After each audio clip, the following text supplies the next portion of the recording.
নমস্কাৰ বন্ধুসকল, এফালে ফুৰিবলৈ যাব লৈছোঁ। লগত মোৰ বেটা আছে। ফুৰিবলৈ যাবলৈ ওলোৱাৰ আগত এষাৰ কথা আপোনালোকক ক'ম বুলি ভাবিছোঁ। কথাষাৰ সঁচা হয় নে নহয় জনাবচোন দেই। বন্ধুসকল, যদি কোনোবা মদাহীয়ে আপোনাক মাল খুৱায়, সেই মদাহী আপোনাৰ পৰম বন্ধু হৈ পৰিব, নহয় জানো?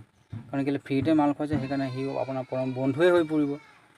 যদি সেই তেনেকুৱা এজন মদাহীয়ে যদি আপোনাৰ ল'ৰাটোকো যদি মাল খুৱায়, যে আপুনি আপোনাৰ মনত কেনেকুৱা লাগিব কওকচোন বাৰু।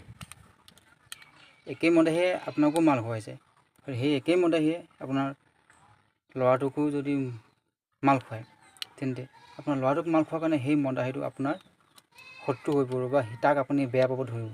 কাৰণ কি হয় নহয় বাৰু কওকচোন? আপোনাৰ সেই মদাহীটোৱে যদি আপোনাৰ ল'ৰাটোক মাল খোৱাৰ কাৰণে সেই মদাহীটো যদি বেয়া শত্ৰু হয় আপোনাৰ, তেন্তে আপোনাক যোন মদাহীয়ে ফ্ৰীতে মাল খুৱাইছে,